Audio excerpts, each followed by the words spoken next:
हम लोगों ने ये देख लिया था कि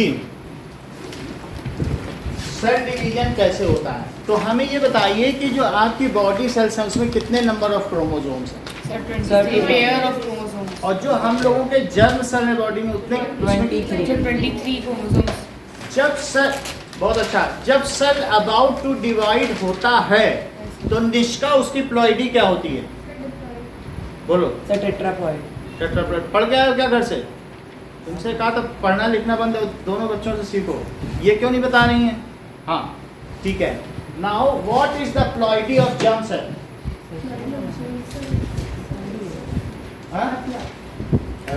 what is the ploidy of body cells? Okay now sir answer सही था गलत था? सही। आगे की बात करो। वापस तुम्हें तो रोज वापस चाहिए, तुमको 0 नंबर लाने वापस रोज चाहिए।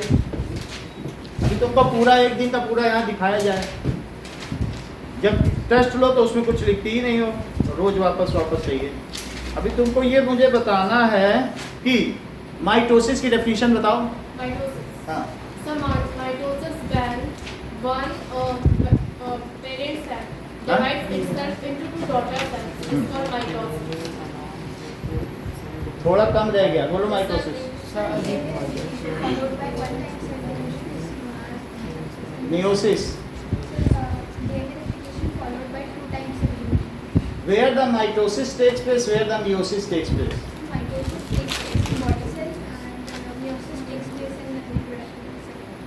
अच्छी बात, पूरा जानती हो। अब आगे हम लोग पढ़ते हैं। से न्यूटोलिकली क्या होता है? हाँ? न्यूटोलिकली न्यूटोलिकली कुछ नहीं होता, माइटोटिकली।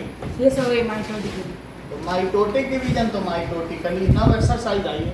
माइटोटिक का मतलब है एक सेल से 2 आइडेंटिकल डॉटर सेल बन जाए। उन्होंने बोला 2 daughter cell, that is a primitive definition. ये बहुत अच्छी डेफिनेशन नहीं थी। 2 daughter cell with same amount of chromosome, ये बोलना चाहिए था कि नहीं उन्होंने? That was very ordinary, huh? Where the ploidy don't change. Where the ploidy does not change it. Okay? So,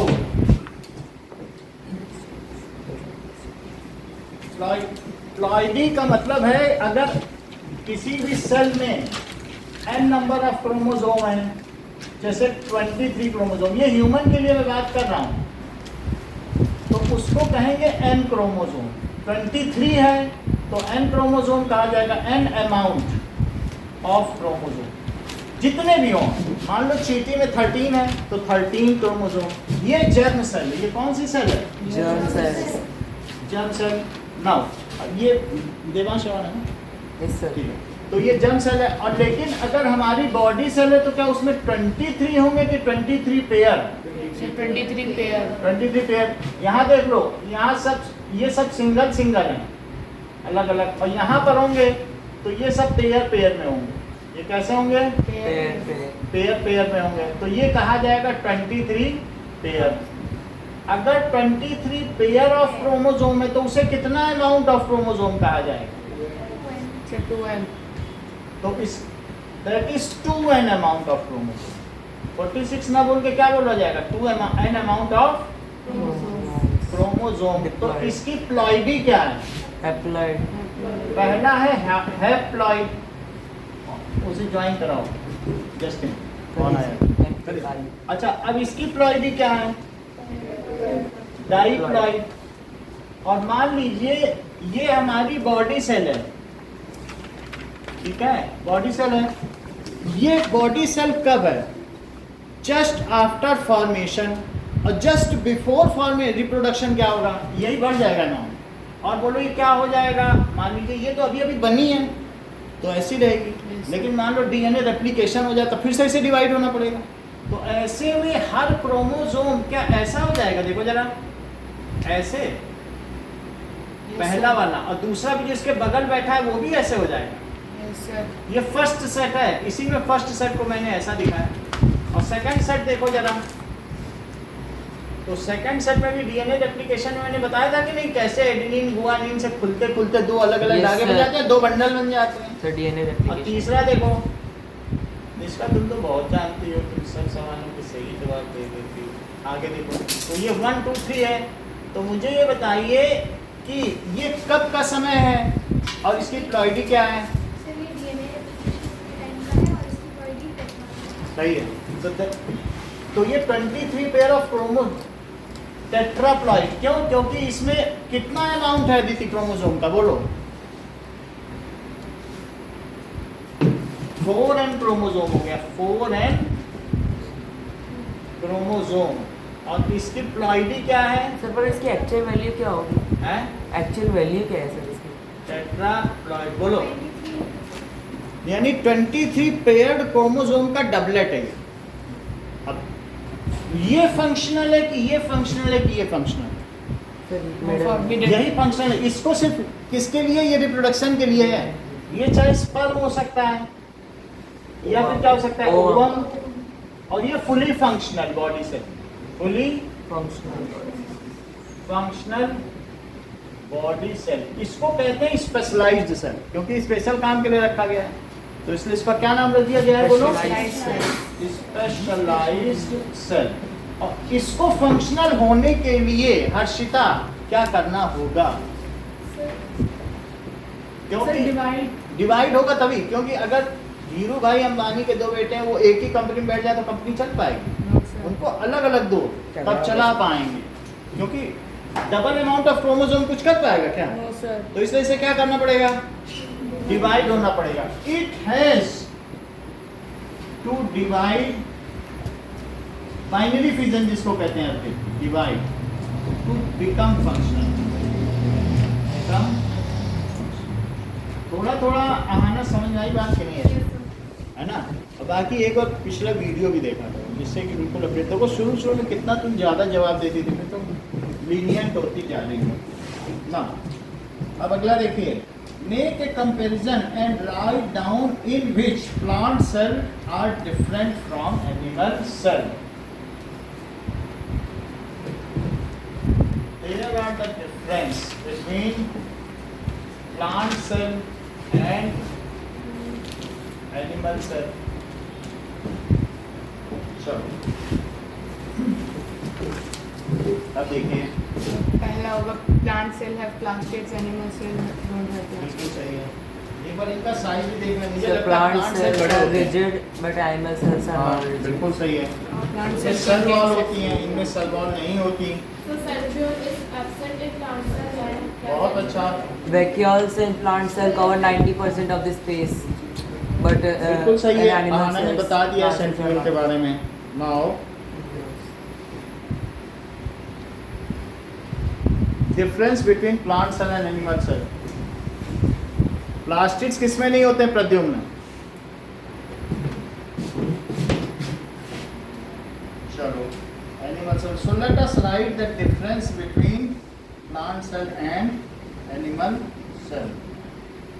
चलो, plant cells are usually large in size. These are usually large in size, और ये usually small in size.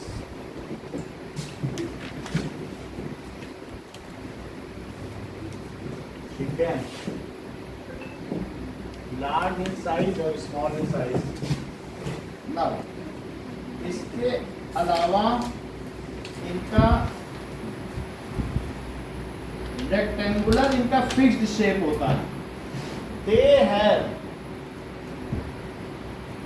ठीक है, या तो rectangular होंगे या hexagonal. तुमने देखा ना प्लांट सेल कैसे रेक्टेंगल टाइप है कि नहीं, या hexagonal. They have rectangular fixed shape, और रेगुलर होगा तभी तो ईंट की तरह दिखेगा। क्या तुम्हें ऐसा नहीं पता प्लांट सेल ऐसे ऐसे होते हैं?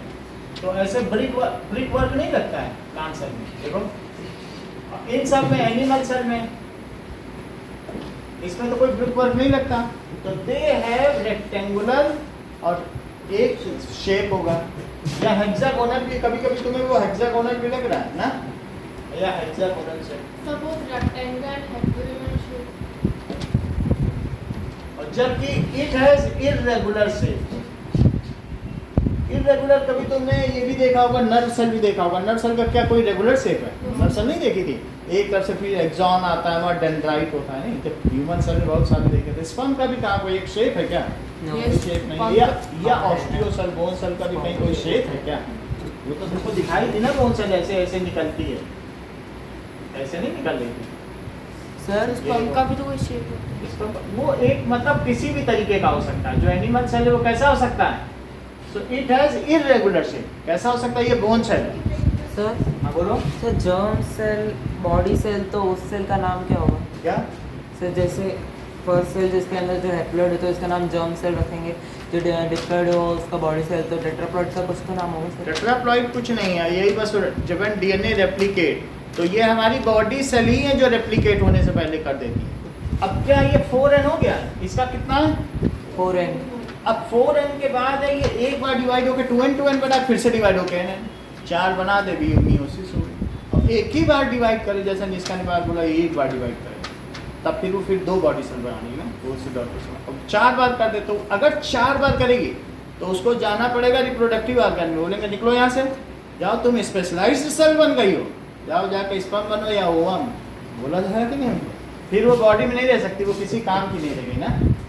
अब जरा देखो, तो ये इरेगुलर है, जबकि इसका एक फिक्स्ड शेप है, क्योंकि इनको पूरा ब्रिक वर्क बनाना पड़ेगा, नहीं रिजिडिटी के लिए। अगला देखिए, सो इट इज, जो प्लांट सेल है तो इसकी सेल वॉल किसकी बनी होगी? यहाँ ना, cellulose. Is present made of cellulose.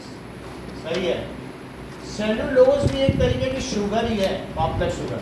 Cellulose की जब मैं बात कर रहा हूँ तो तुम समझो कॉटन 99.9% है, या ये भी समझ सकते हो खीरा, ककड़ी, जितना भी ये सब्जी है या ग्रास, ये 99% सेलुलोज है। तुम्हारा कागज 99.5% सेलुलोज है। जिस लकड़ी की डेस्क पे आप लिख रहे हैं वो 99.6% सेलुलोज है। और ये वर्ल्ड जिसमें आप रह रहे हैं ये सेलुलॉइड वर्ल्ड है, क्योंकि सब तरफ सेलुलोज ही सेलुलोज है, घास ही घास, इसलिए इस वर्ल्ड को क्या कहा गया? सेलुलॉइड। और प्लांट सेल वॉल किसकी बनी होती है?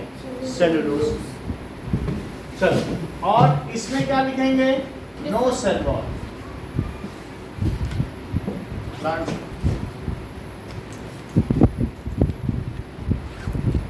लिखो इस चीज को, तो nucleus is side wise located, और दूसरा बोलो न्यूक्लियस कैसा होगा?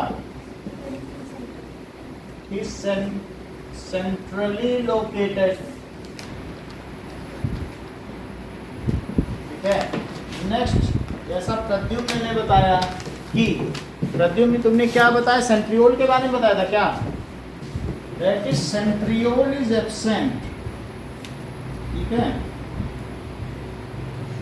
लाइसोसोम। चलो आगे भी देखें कि, ठीक है, लिख सकते हैं। अब हम सभी चीजें लिख देते हैं। दैट इज कि, अब देखो सेंट्रोसोम जो इसमें सेंट्रियोल है, या इसको सेंट्रोसोम कहते हैं। क्या तुमको मालूम है जब मैंने दिखाया था सेल डिवीजन, तो सेंट्रियोल में 2 स्पिंडल निकले तो उन्होंने खींच लिया था, ऐसा लिखा था कि नहीं? तो इसमें सेंट्रियोल एब्सेंट होंगे, प्लांट में ऐसा नहीं होगा, सेंट्रियोल आर। तो फिर इसमें कैसे सेल डिवीजन होता होगा? फिर वो जो इनका सेलुलोज है ना, वो बीच में आ जाता है और उसमें सेंट्रियोल सा जो सेलुलोज के किनारे किनारे की लेयर है ना, उसी में से फॉर्म हो तो बस बीच में आ जाएगी। सेलुलोज की लेयर है जैसे उसमें प्लांट सेल में किनारे, वही बीच में। प्लांट्स में भी मियोसिस सर मतलब सेल्यूलोज एक तरीके का ग्लू का काम कर रहा है, और वो हट जाएगा तो वो टूट जाएगा। और फिर जैसे नया इसी बनेगा। कमरे में बीच में एक दीवार खड़ी कर दो, चारों तरफ दीवार है, सेल वॉल, उसी का खड़ा कर दो, सेल डिवीजन, ऐसा काम है। सही है, सेलुलोज बढ़ता जाता है और बीच बीच में आता रहता है, और उसके न्यूक्लियस के जो दोनों वही है ना, टेट्राप्लॉइड ही, Yes, sir. आधा अपने आप ही चला जाता है। सही है, सब प्लांट्स में मियोसिस होता है। सब में होता है। मियोसिस माइटोसिस तो बेसिक फंक्शन है सेल का, ये सब नहीं होगा। अब ये देखो, और यहाँ पर क्या होगा बोलो? अब देखो कुछ प्लांट्स क्या ऐसे भी होते हैं, जब मैंने बताया स्पर्म और मैंने बताया ओवम ना, तो तुम्हारा ध्यान क्या इस तरफ है कि जो प्लांट्स में पॉलन होते हैं, तुम कहीं उसी की बात तो नहीं कर रहे, तभी तुमने पूछा कि सेल मियोसिस होता है। Yes. क्योंकि हम जानते हैं कि उनमें भी रिप्रोडक्टिव ऑर्गन है, उसमें भी फ्लावर्स हैं, ये उसी की ओर ध्यान दे रहे हैं। Plants have also sexual reproduction, उनमें जो फ्लावर्स होते हैं तो उनमें भी मियोसिस होता होगा। तो प्लांट्स की जो जर्म सेल्स हैं जैसे पॉलेंस हैं या उसके जो पिस्टिल्स के अंदर नहीं होता है ओवम, उन सब में मियोसिस होता है। और वही आपस में क्या, उन्हीं का पॉलिनेशन के बाद जो फर्टिलाइजेशन होता है, जैसा तुमने एट में भी देखा होगा, पढ़ा होगा ना, Yes, sir. तो वही चीज़ जो फर्टिलाइजेशन, उसी से तो वहाँ भी जाइगोट बनता है। तो बोलो centriole is absent, counter part बोलो मानसी, यहाँ क्या लिखें? So centriola. रुक जाओ हाँ, मैं ध्यान देना चाहता हूँ कि सिर्फ उतार ही रही है कि कुछ बोल भी सकते, बोल रही है। सेंट्रोसोम प्रेजेंट अब किसके लिए होता है बोलो ये? Are present. सही है। तो that is centriole are present, it is involve in cell division, cell division. Vacuoles, इसमें क्या होते हैं? Vacuoles are present and very very large in volume. Vacuoles are present and occupying. Sir आपने उधर irregular cell लिख दिया है shape की जगह, irregular एनिमल सेल में सर सेकंड। shape। अच्छा, वेरी लार्ज, इसमें क्या लिखें जस्टिन बताओ जरा? Vacuoles are present and occupy very large. Vacuoles are absent or they are very small. Either absent or very small. Vacuoles are either absent or small in size। आगे देखो, हाँ प्रद्युम्न एक और पॉइंट बोलो।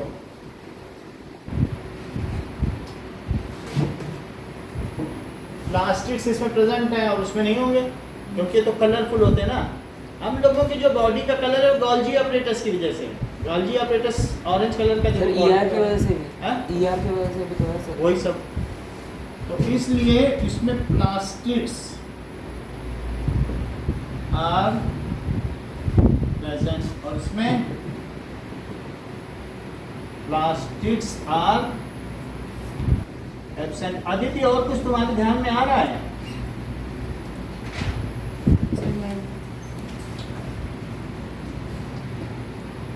ठीक है। Plant cell can do photosynthesis. Sir plant cells are rigid. Photosynthesis वो plastids की वजह से ही है, क्योंकि प्लास्टिड्स का एक टाइप क्लोरोप्लास्ट है और ये कैन नॉट डू फोटोसिंथेसिस। सब प्लांट सेल रिजिड होते हैं yes sir. और जबकि ये फ्लेक्सिबल नहीं। The plant cell can't excrete. Plant cell are rigid, बात तो सही है। हाँ ये एंड बोलो, हाँ ये भी सही है। Plant cells, animal cells sir वो बॉडी सेल हटा दीजिए वहाँ पे। फ्लेक्सिबल। और ये जो मैंने लाइजोसोम उसमें देख रहे थे ना प्लांट सेल में, उसमें था नहीं ना, ब्लू कलर का कुछ भी नहीं था ना लाइजोसोम में। तो वास्तव में ये सही बात है कि प्लांट सेल में लाइजोसोम नहीं होते और एनिमल सेल में लाइजोसोम होते हैं। So animal cell can excrete directly. ये भी बात सही है क्योंकि वो अपना वो वैक्यूल में रखते हैं नहीं। Yes sir. So lysosome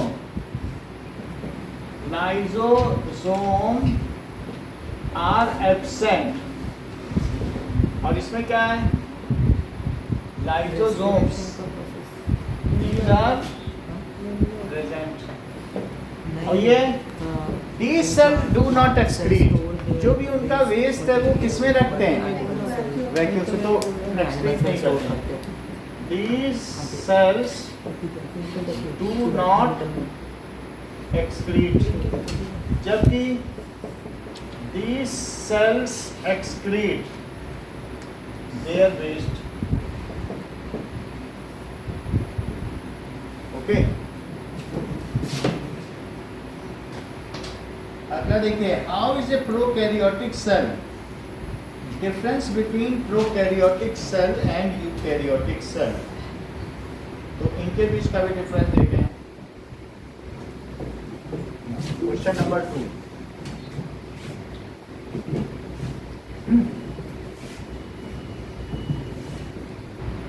pro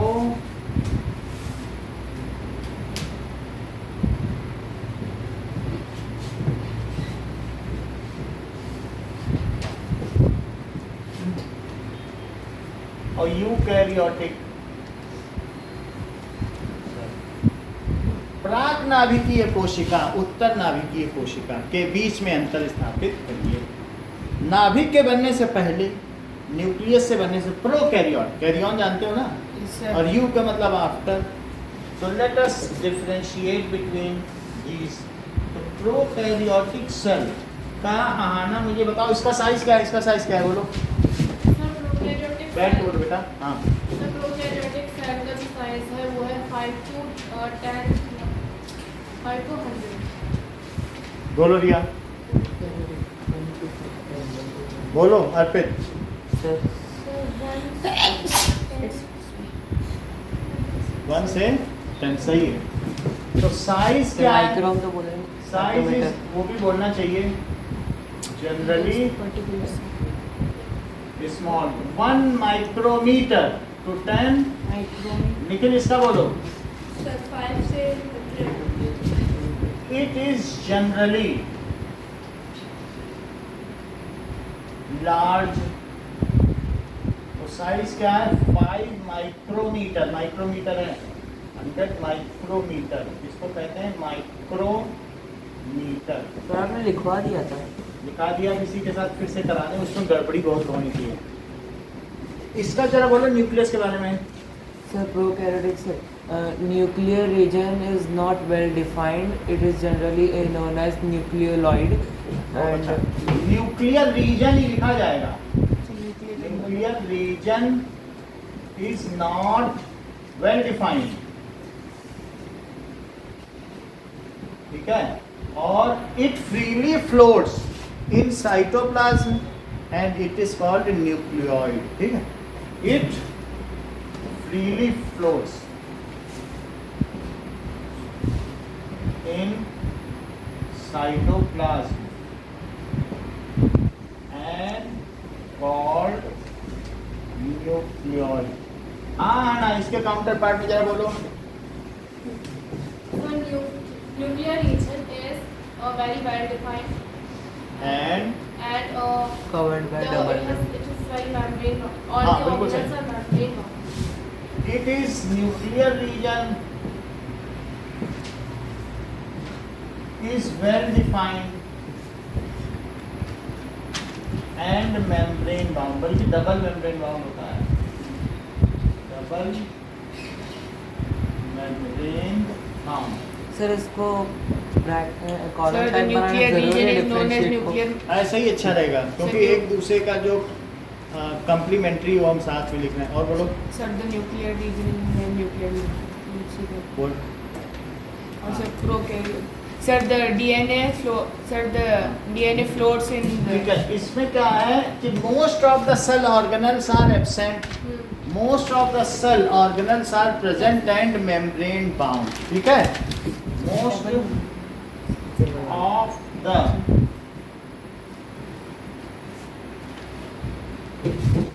हाँ, it is called sir nucleus. Sir हाँ, सर सेल ऑर्गेनेल्स की जो मेम्ब्रेन होती है वो डबल मेम्ब्रेन होती है कि single membrane? Double. Most of the cell organelles, ये क्या है बताइए, एब्सेंट। और इसमें क्या है बोलो, most of the cell organelles Sir, genetic material floats in the cytoplasm. are present and membrane bound, membrane bound। बोलो रिया एक और पॉइंट।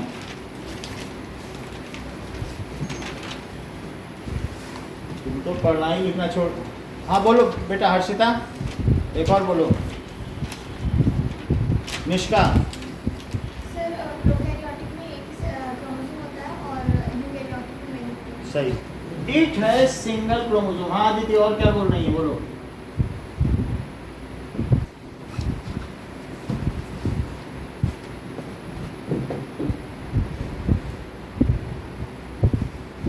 हाँ, इट है सिंगल क्रोमोसोम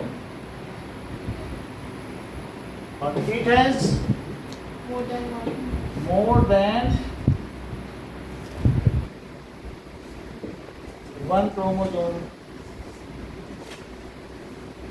अब देख लो जो यू प्रोकैरियोटिक सेल है ये कभी मल्टी सेलुलर नहीं बन पाए हैं। यूकैरियोटिक सेल में या तो यूनिसेलुलर भी हो सकते हैं जैसे अमीबा, पैरामीशियम, या हम सब भी तो यूकैरियोटिक सेल हैं। प्लांट भी यूकैरियोटिक सेल है। So these are present in unicellular as well as multicellular. However these are present in unicellular, जैसे बैक्टीरिया, उसी के बगल में प्लांट सेल में बैक्टीरिया रखा हुआ है कि नहीं, ग्रीन कलर का देखो, वो cylindrical. So it has more than one chromosome. ठीक है, और कोई डिफरेंस, बेसिक डिफरेंस है कुछ तो बताओ देवांश। तुम तो सर बताते हो। आपने सर वो दोनों को एक ही कर लिया। जैसे आपने पिछली बार भी जब लिखा था उसमें लिखा था अच्छा, कि the nucleus is not well defined, it हाँ। Doesn't have. सर आपने दोनों ही मिक्स कर दिए। मिक्स कर दिया। और कुछ है तो बताओ। तो जेनेटिक मटेरियल फ्लोस रिलीज। ठीक है, उसमें न्यूक्लियोइड कहते हैं। वो तो लिख दिया है, प्लाज्मा मेम्ब्रेन साइटो। चलो, इसलिए बस और कोई बता दे आदित्य, बोलो। डायग्राम। ठीक है, एग्जाम्पल Diagram। लिख लो। इसका एग्जाम्पल है आपने इसमें बैक्टीरिया, लिखो ब्लू ग्रीन एल्गे, बोलो ब्लू ग्रीन।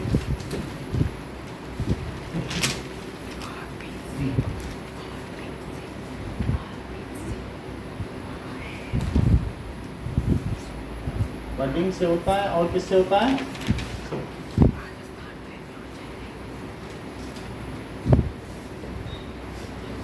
ठीक है ना। अब उसके बारे में बाद में देखेंगे। बाइनरी फिजन में भी जो भी है उसमें भी बहुत कुछ होता है, तो वैसे सिंपली लिखने से मतलब नहीं है, क्योंकि बाइनरी फिजन में भी कई बार माइटोसिस होती है।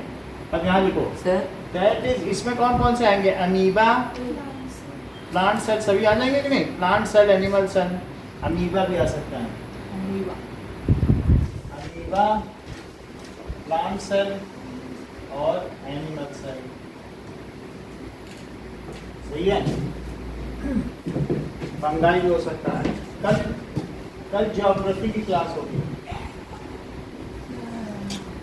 मैं तभी हम आगे नहीं बढ़ाएंगे, ठीक है। हिस्ट्री कर लें, सर हिस्ट्री। Yes, हिस्ट्री कर सर लें। हिस्ट्री और मैथ दोनों रख लो कल।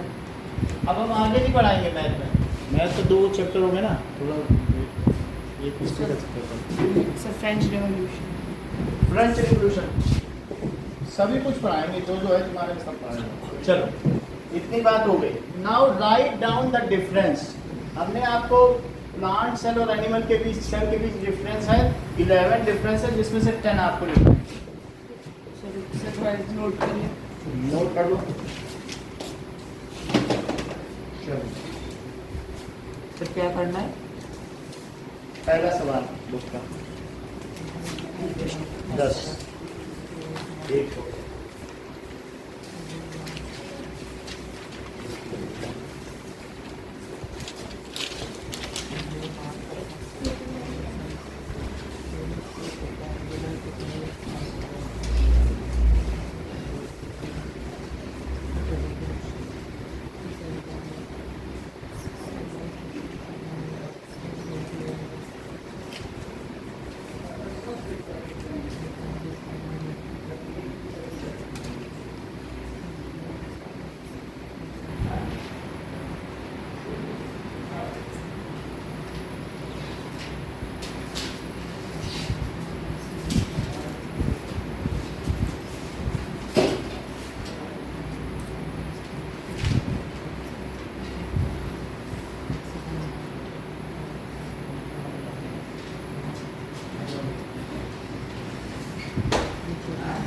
क्वेश्चन है प्लांट सेल और एनिमल सेल के बीच डिफरेंस लिखो।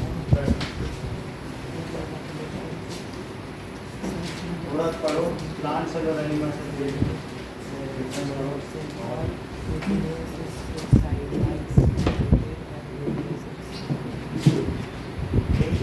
की कॉपी लेने पड़वा आना वाले थे, और फिर जब आ जाए तो स्टार्ट करते हैं। Differentiate between plant cells and animal cells.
Sir animal cell में जो वैक्यूल होते हैं सर वो टेम्पररी भी तो होते हैं।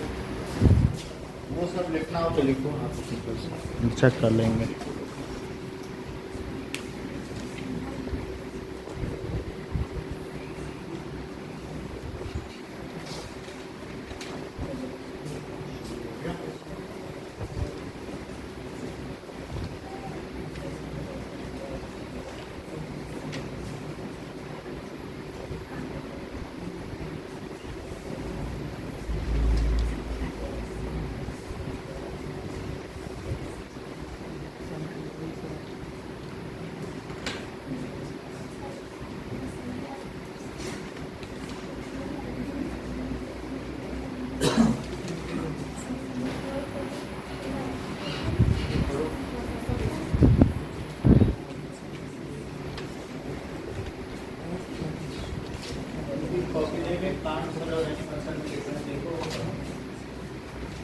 स्टार्ट करो लिखना। 2 मिनट। अर्शिता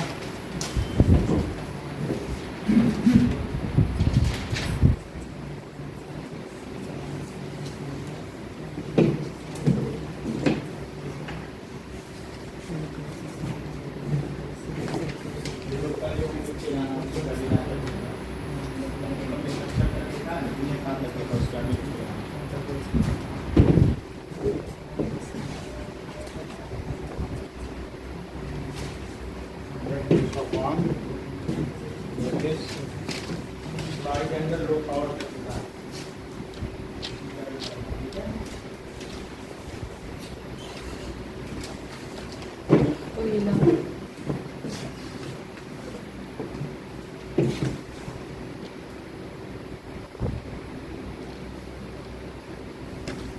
शुरू करो देवांश।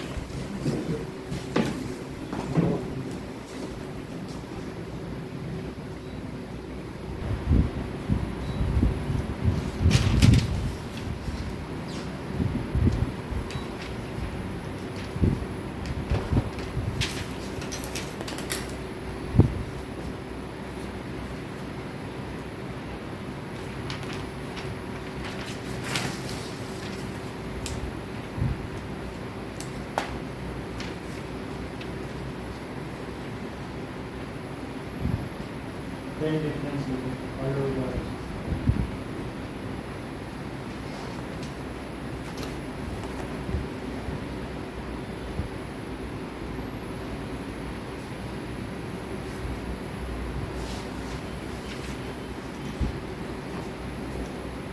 इसमें भी कुछ लिखा है क्या? ये क्या है? नहीं तो सब सही है, ये भी हम करा देंगे ना।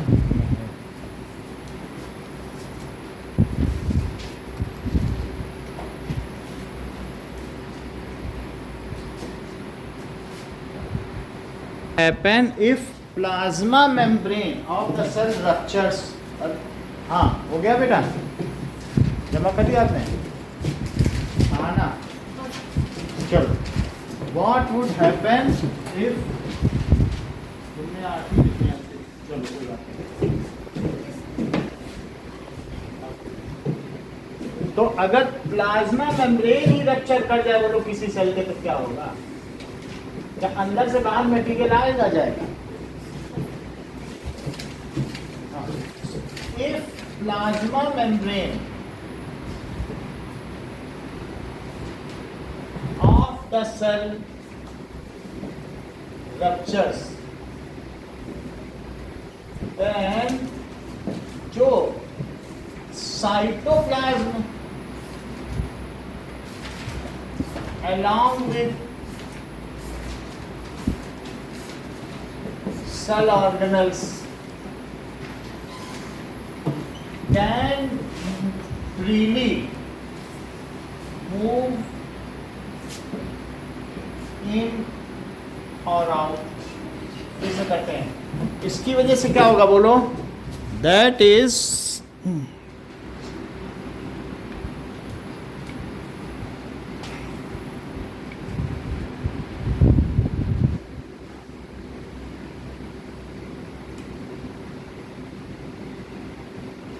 सर फिक्स्ड मतलब रिजिड होगा ना, फिर वापस लिखने की जरूरत नहीं है ना सर। फिक्स यही है ना। आगे का ऑप्शन माइक हो गया, अब इसको वो भी तो करना है। आई कुछ ठीक? तो देन हाँ चलो, तो if cell rupture then cytoplasm along with cell organelles can move freely in and out, अंदर की चीज बाहर चली जाएगी, बाहर का अंदर चला जाएगा, ठीक है।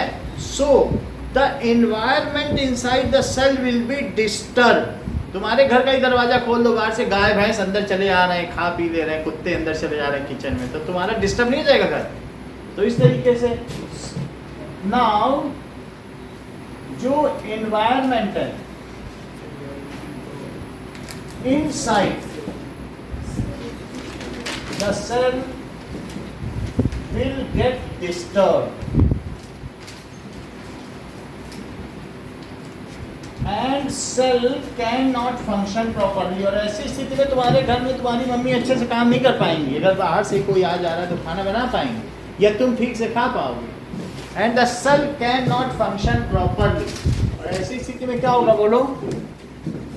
cell cannot function properly, cannot function properly। और फिर उसके बाद निकल क्या होगा? and ultimately बोलो, अंततः क्या होगा? cell will die, ultimately cell will die। cell ही मर जाएगी जब सही काम ही नहीं कर पाएगी। हाथी आ गया तुम्हारे घर में, एक बार मारा, एक दीवार टूट गई, तो ऐसा हो जाएगा तो क्या होगा? तो आगे देखें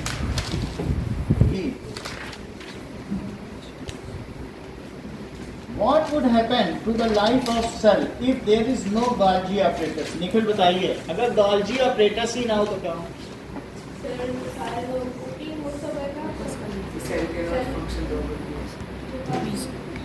That is, इसका मतलब है सर्जिटी ने हैंडल्स बोलो Aditi.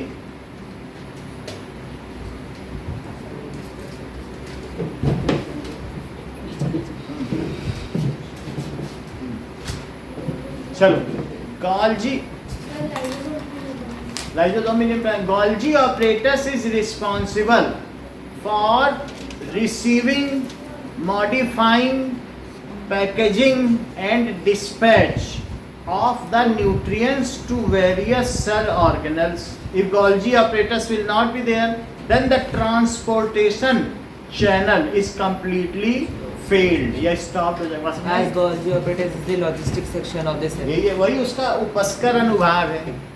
That is Golgi apparatus किसके लिए रिस्पॉन्सिबल है? जमा करो Madan, Deepika. Golgi apparatus is responsible for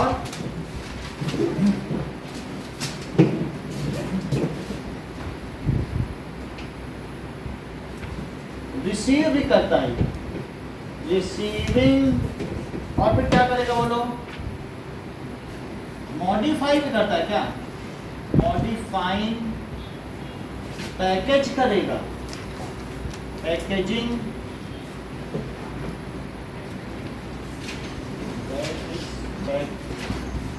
packaging, storage and transportation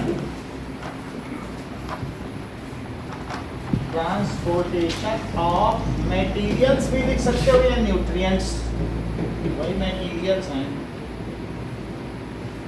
जिसमें प्रोटीन होता है, जिसमें लिपिड होता है और carbohydrate.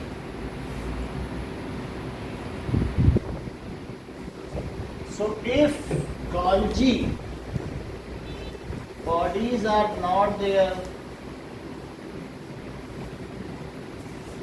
then no material is transported.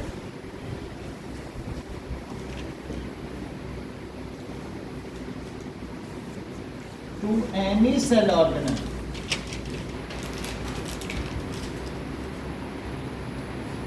ठीक है, and lysosomes are also not found.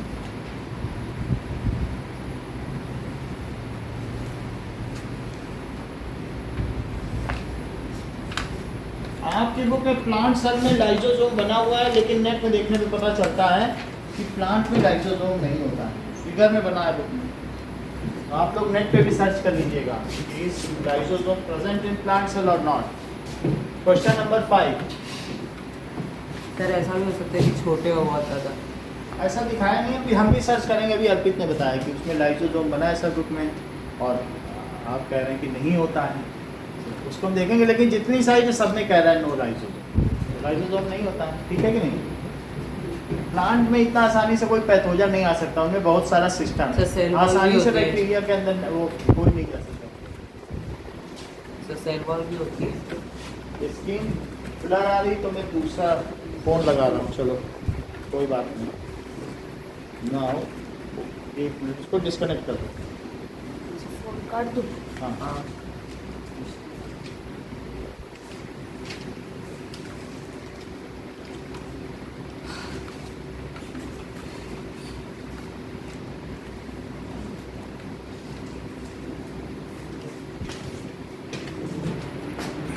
Disconnect हो गया।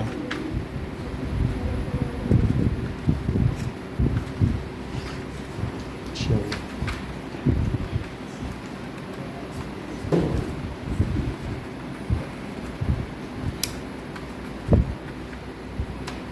कब तक प्रेस देगा? अरे वो एक गलती से मैंने एक्सचेंज करके लिख दिया। ठीक है।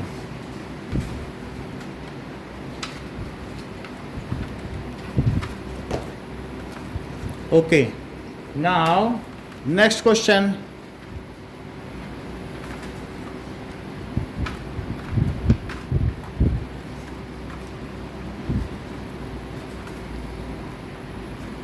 आप प्रद्युम्न स्क्रीन सीधी है कि टेढ़ी, जरा चेक करो।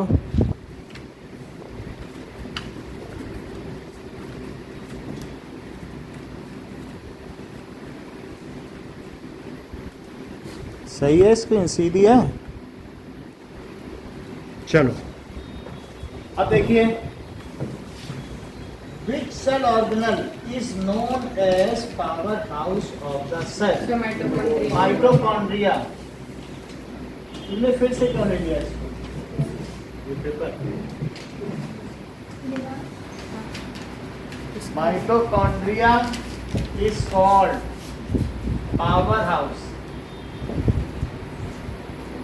of the cell as, कुछ लोग लिखते हैं it converts glucose into 38 ATP of energy. ये सही है क्या देवांश? सो 38 ATP पर ग्लूकोज मॉलिक्यूल। कन्वर्ट वर्ड ठीक है कि नहीं? ये सब नहीं, क्योंकि ब्रेक डाउन करेगा, क्योंकि कन्वर्ट तो ग्लूकोज को CO2 और वाटर में करता है, बाकी उसकी जो एनर्जी है उससे वो ATP बनाता है। कन्वर्ट बहुत सारे लोग लिखते हैं, इसीलिए मैंने इसे पूछा। So it break down glucose to form, as it break down glucose, हाँ बोलिए, glucose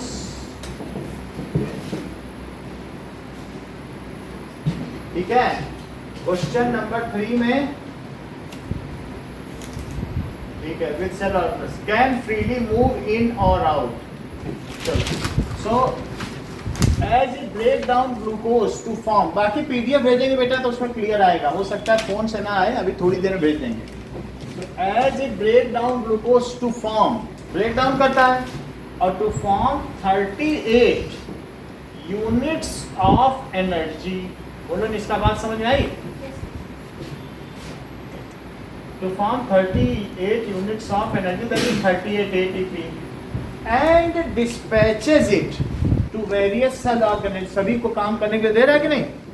And dispatches it to various cell organelles. इस वजह से इसे कोशिका का बिजली घर कहते हैं। Yes sir. So it is known as बिजली घर of कोशिका, that is the power house of cell. Sir पर ग्लूकोज मॉलिक्यूल लिखना जरूरी नहीं है क्या? लिखना जरूरी है, break down each ग्लूकोज लिखो तो कौन सही है। आगे देखो, where each glucose to form, अब देखो 6th question, where do the lipids and protein constituting the cell membrane are synthesized? कहाँ बनते होंगे ये lipid and protein? Endoplasmic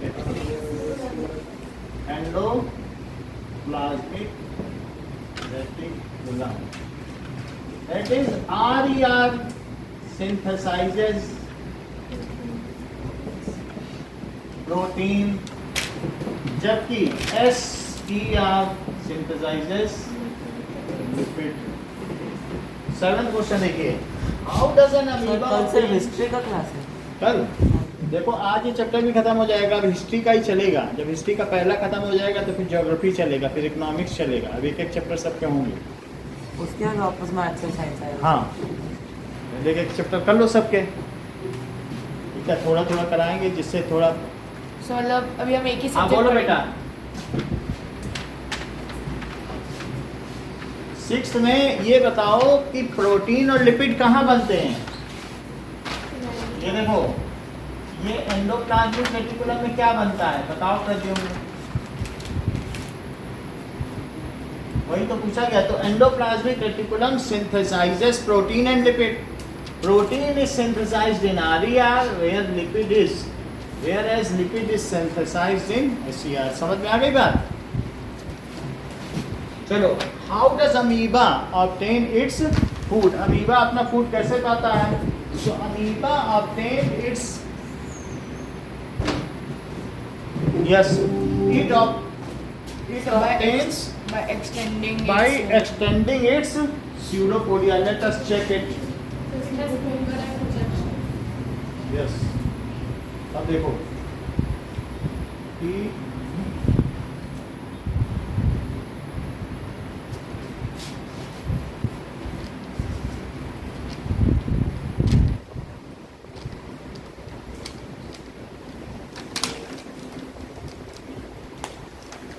let us check. Sir इस फोन से कर दीजिए ताकि वो जो वीडियो कॉल में उनको भी दिख जाएगा सर। तो screen share। Nutrition in amoeba.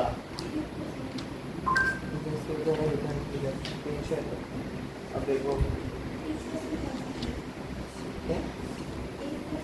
वो जो सर के हाथ में वो दिखा देंगे। सर ये देखो, तो न्यूट्रिशन इन अमीबा देखो, फिर वेक्टर बना देते हैं। Sir switch off. वही स्विच ऑफ। चलो कोई बात नहीं। सर इससे आप स्क्रीन शेयर कर लेंगे ताकि वो लोग भी देख लेंगे। तो अमीबा में न्यूट्रिशन कैसे होता है? पहले लिखते हैं, तब तक ये चार्ज हो जाएगा। देखिए, अमीबा में इसका क्या इर्रेगुलर शेप है, अब इसके पास कोई पैरामीशियम आ गया या फूड पार्टिकल आ गया, तो अमीबा क्या करेगा? It extends. X tends it's pseudopodia. ये जिसपे मैं खड़ा हूँ उसको क्या कहते हैं? बेस। वो सही बताना है, ये बोले पोडियम। जिस पे पैर रखा जाए उसको पोडियम कहते हैं। ये है पोडिया, पोडिया का मतलब पैर, और जब जिस पे खड़े हो गए तो इसी तरीके से स्यूडो का क्या मतलब होता है? फॉल्स। तो pseudopodia, so it extends its पैर स्यूडोपोडिया। स्यूडोपोडिया का क्या मतलब है? Pseudopodia false feet, false feet. वो उससे, और ये क्या करेगा? Trap the food particle. अगर फूड पार्टिकल ट्रैप हो जाए तो क्या अमीबा के अंदर एक फूड वैक्यूल जनरेट हो जाएगा? Yes sir. और ये न्यूक्लियस है, इसको क्या कहेंगे? Food vacuole. अब इसके बाद हर्षिता क्या करेगा ये? Sir it will release digestive enzymes on the food particle and digestive. हाँ, तो प्रोटीन है, प्रोटीन एंजाइम भी तो होता है ना, प्रोटीन स्ट्रक्चरल भी होता है, हार्मोनल भी होता है। नाउ अब इसके चारों तरफ वो क्या रिलीज करेगा बोलो? एंजाइम्स। सर वो वैक्यूल है? Food vacuole.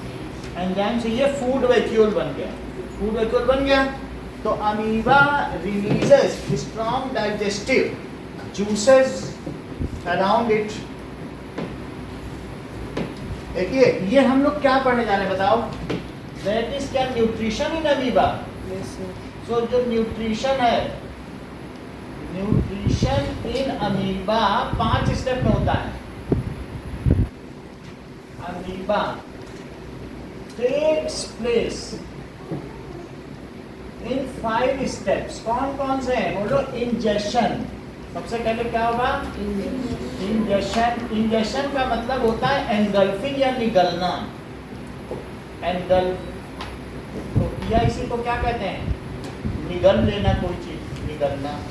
जब इंजेक्शन होगा फिर होगा डाइजेशन। डाइजेशन का मतलब होता है एनीथिंग विच इज पाचन, पचा लेना। इसके बाद होगा एब्जॉर्प्शन। एब्जॉर्प्शन, एब्जॉर्प्शन का मतलब है जब इसने इसको डाइजेस्ट कर लिया तो क्या इसके न्यूट्रिएंट्स को अपने अंदर अपने साइटोप्लाज्म का हिस्सा बना लेगा। Yes sir. एब्जॉर्प्शन। अवशोषण, अवशोषण या तुम लोग सीधा समझते ही हो एब्जॉर्ब क्या होता है, नहीं? एब्जॉर्प्शन के बाद क्या होगा? क्या जो चीज उसने एब्जॉर्ब की क्या वो उसके बॉडी का पार्ट एंड पार्सल बन जाएगा? इसको कहते हैं दैट इज समन्वयन, that is assimilation.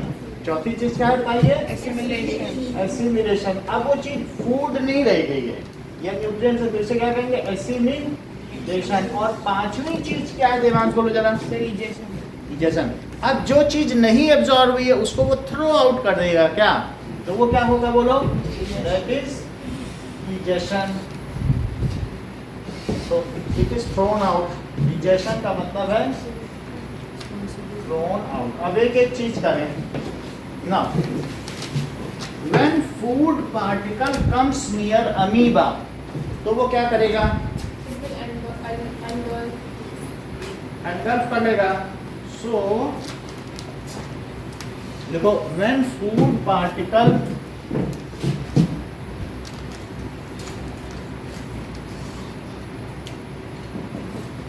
comes near amoeba, then unicellular है। यूनिसेलुलर मानसी, ये यूनिसेलुलर होने के साथ यूकैरियोटिक है कि प्रोकैरियोटिक? यूकैरियोटिक है। Eukaryotic, unicellular eukaryotic amoeba extends its pseudopodia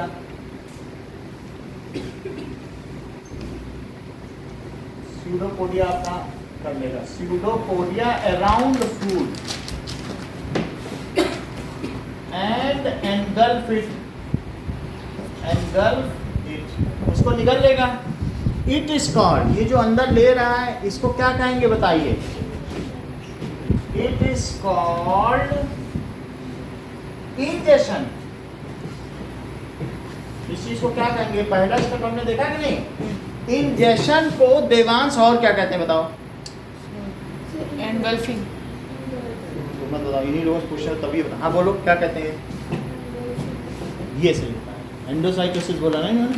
हाँ, तो इन्होंने क्या कहा? इसी को क्या कहते हैं? सेल के अंदर जब कोई चीज ली जाती है तो उस चीज को क्या बोलते हैं देवांश? एंडोसाइटोसिस। एंडो अंदर लेना का है और बाहर निकालने को एक्सोसाइटोसिस। एक्सोसाइट। अगर अंदर खाना लिया गया है तो उसे क्या कहते हैं देवांश? पानी लिया गया तो क्या कहते हैं?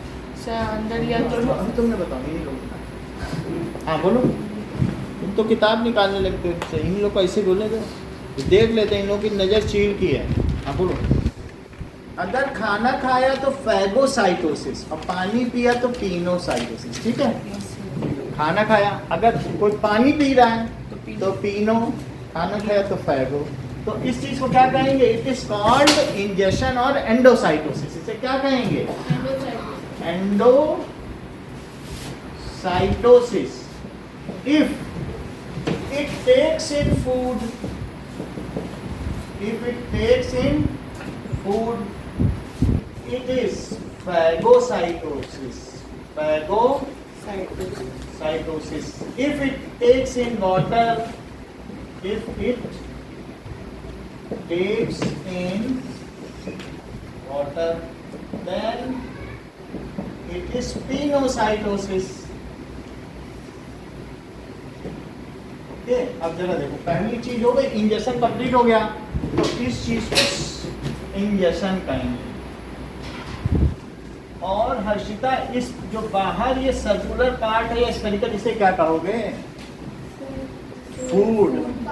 फूड पार्टिकल भी कह सकते हैं। फूड है, फूड को अंदर ले लिया, तो फूड वैक्यूल बन गया कि नहीं? अब पहली बात तो पूरी हो गई। अब ये क्या करेगा? That is digestion. डाइजेशन में इसका शुरू करो, कैसे लिखें बताओ। नाउ अब ये जब अंदर इसने ले लिया, now food vacuole is form. अब क्या होगा बोलो? So the amoeba releases the digestive enzymes and will digest the food particles. सही है। So it releases strong digestive enzyme to digest food particles. वो इनकी बॉटल भी इनकी बोतल हो गई। चलो नाउ कुछ आया इसमें?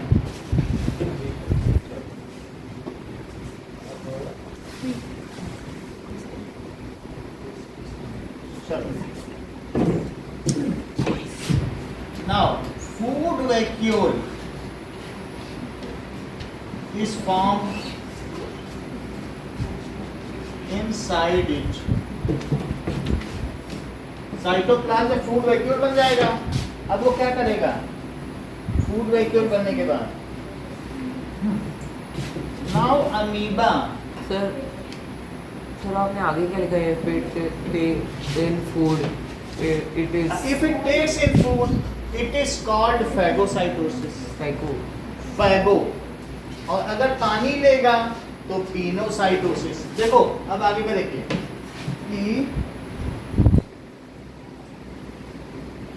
Now amoeba releases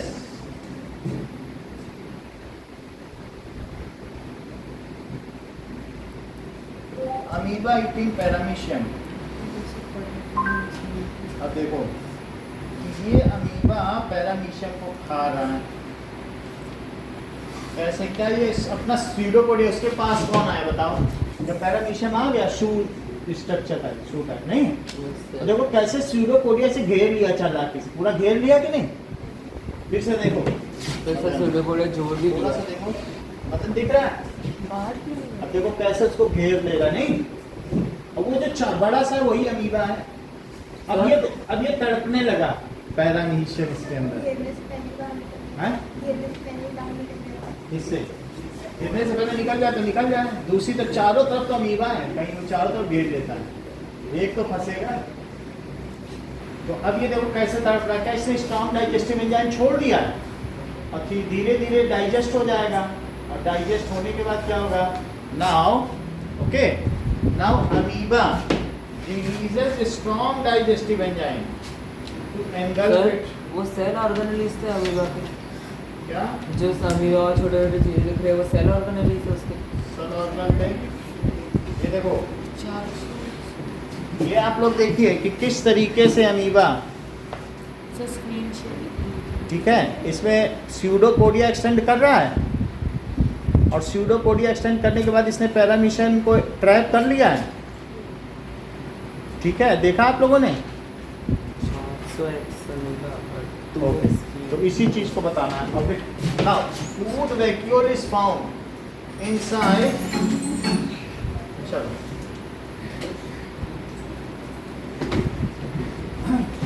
now amoeba क्या होगा बोलो? अमीबा रिलीजेस, क्या रिलीज करेगा बताओ? सर डाइजेस्टिव डाइजेस्टिव एंजाइम्स, ठीक है, ओवर फूड वैक्यूल।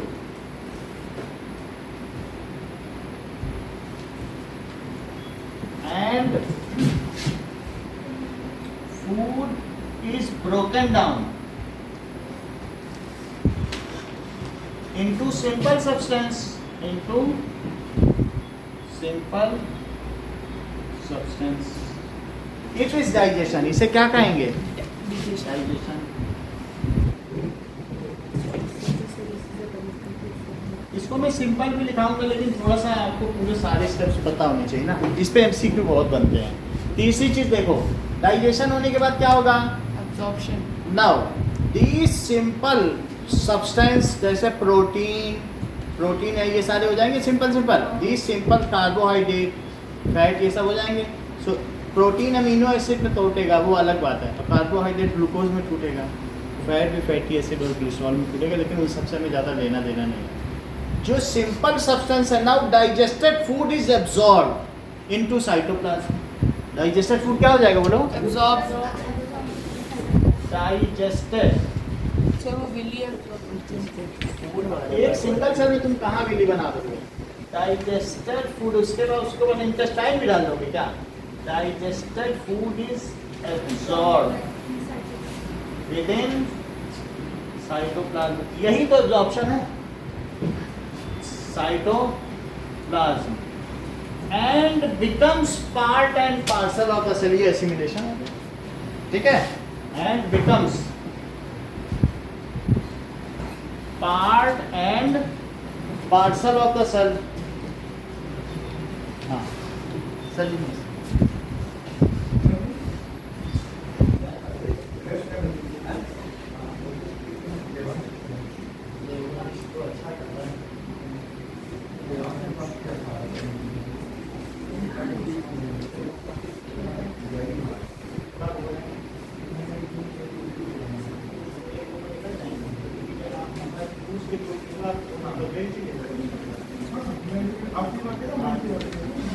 बहुत अच्छा बच्चा है।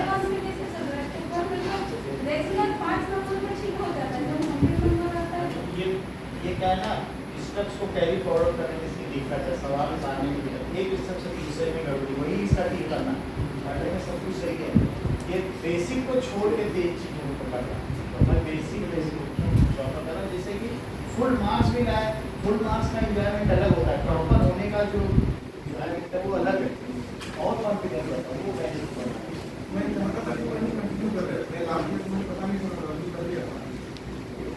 और कोई कमी नहीं, बस इसको बेसिक से जोड़ना, उतना ही हम हमेशा करना, वो हो जाएगा। तो छोटे बच्चे को अच्छी कुरान पढ़ना चाहते हैं, बाकी आप नंबर लेते हो, 1 तारीख को आप निकलोगे ना? हाँ, 1 जुलाई, नहीं 1 जून, मैंने सिर्फ एक क्वार्टर में किया था।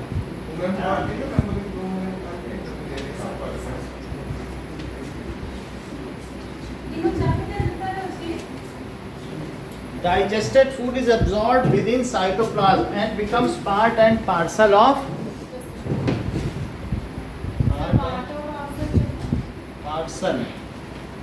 cell, यानी ये कोशिका का अभिन्न अंग बन जाता है। अब ये न्यूट्रिशन नहीं रह गया, सेल के अंदर जो चीज़ चली गई तो वो तो फिर गोल्जी ऑपरेटर्स उसको मॉडिफाई करेगा, वो सेल का हिस्सा हो गई। अब उसे फूड मत कहो, अब उसे सेल कहो। पार्ट एंड पार्सल का क्या मतलब होता है? कोशिका का सेल का हिस्सा बन गया कोई भी चीज़, ठीक है। अब ये चीज़, ये एसिमिलेशन है, ये एब्जॉर्प्शन, इतना जानने की जरूरत नहीं, ऊपर हमने लिख दिया कि कोई चीज़ जब उसी का हिस्सा बन जाए तो उसको कहते हैं पार्कल ऑफ सर, मतलब part and parcel. Parcel, part and parcel एक मुहावरा है, इडियम, कि पार्ट एंड पार्सल। कोई कहे अच्छा ये पेन दे दो, तो तुमको हाँ लो लो सर, हम कह रहे हैं अच्छा हाथ भी दे दो, लगे हाथ, तो हाथ कैसे देंगे? मेरी बॉडी का पार्ट एंड पार्सल है, ये तो नहीं दूंगा सर। तो जो तुम्हारे शरीर का अभिन्न हिस्सा वो नहीं दोगे, और ये पार्ट एंड पार्सल नहीं था तो तुमने दे दिया। पार्ट एंड पार्सल का मतलब which can not be detached from you, that is the part and parcel. बोलो बात समझ आ गई?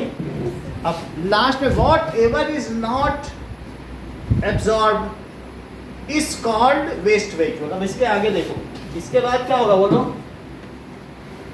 ये चीज तो इतना ही होगा। एब्जॉर्प्शन का मतलब है साइटोप्लाज्म में चला गया। अब जैसे हम लोगों की बॉडी में इंटेस्टाइन से चीज़ें एब्जॉर्ब होती हैं, तो इंटेस्टाइन में खाना जाता है तो इंटेस्टाइन तक जाते जाते ये डाइजेस्ट कर जाता है, वहाँ पे ब्लड दूसरी तरफ है, फिंगर लाइक स्ट्रक्चर है, उसे एब्जॉर्ब करते हैं। लेकिन एसिमिलेशन सेल पे होता है, फिर ब्लड उसको पहुंचाता है सेल में वो जाके पार्ट एंड पार्सल बनते हैं। अब अमीबा एक छोटा सा है यूनिसेलुलर, उसमें जैसे ही साइटोप्लाज्म में गया तुरंत ही पार्ट एंड पार्सल बन गया। तो उसके लिए जो एब्जॉर्प्शन है वही तो उसके लिए एसिमिलेशन है।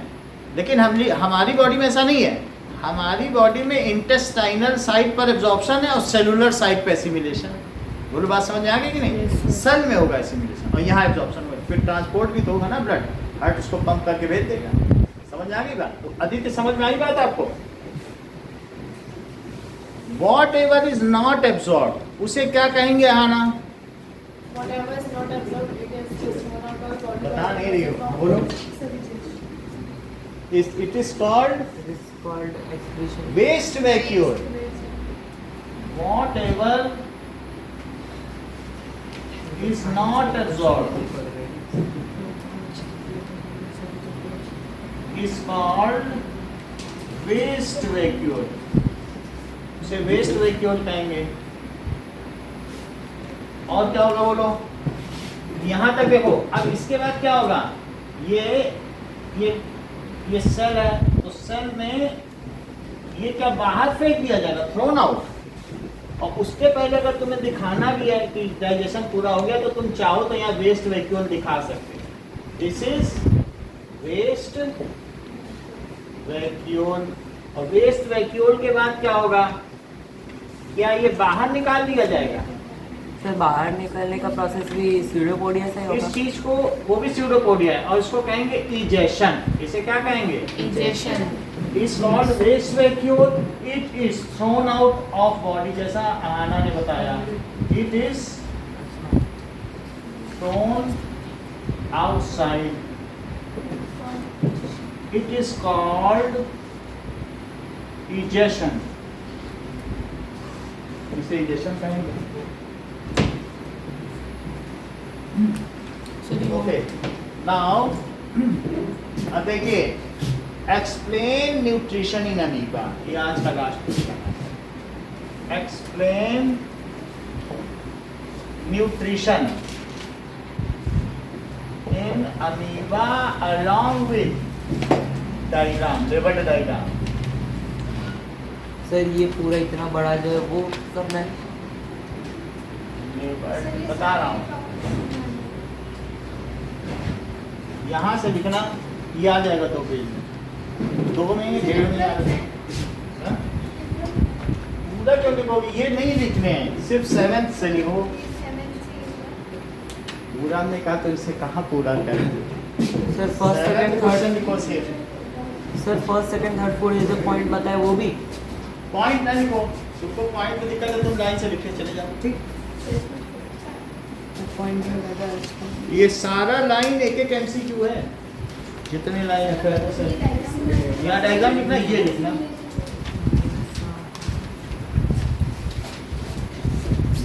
सर ह्यूमन में जो फैट्स होते हैं उसको ह्यूमन में डाइजेशन 3 पेज का है। अभी आजकल पढ़ रहे बच्चे दिखाएंगे तुमको, तुम्हारे में तो थोड़ा सा है। यही अमीबा उनके में भी है। उनको जब हम अमीबा पढ़ाएंगे तो 3 पेज का दिखाएंगे, उनको नहीं दिखाएंगे। तुम छोटी क्लास 10th वाली बड़ी क्लास तो ऊपर में जो न्यूट्रिशन 5%। हाँ बोलिए क्या? अभी तुमको दिखाते हैं, उन्होंने किया होगा, उनके में भी तो वही चलता है जो तुम्हारे यहाँ चलता है। सर जो हमारी बॉडी में जो SCR से फैट्स प्रोड्यूस होता है उसको ग्लिसरीन को कन्वर्ट कर सकते हैं।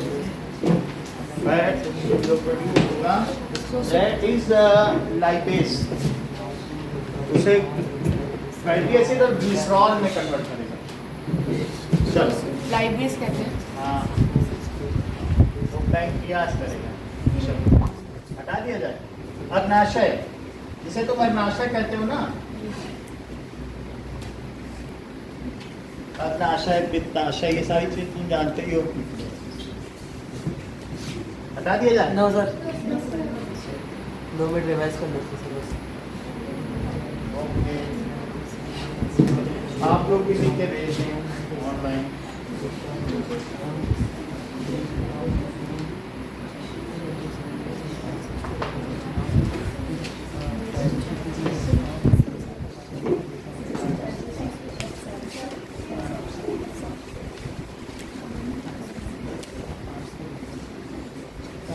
संग्रहण, पाचन, पोषण, समन्वयन, बहिर्गमन।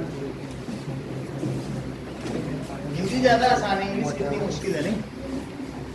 ये सर इंग्लिश ज़्यादा इजी अच्छा, है। इंग्लिश ज्यादा easy है। कोशिका का बिजली। चलो, now you all can leave, thank you.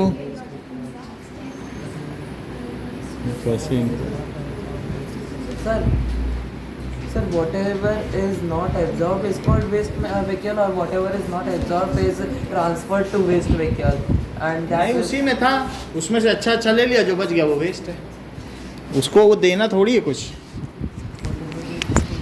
जो बच गया वो वेस्ट है। And it is needed to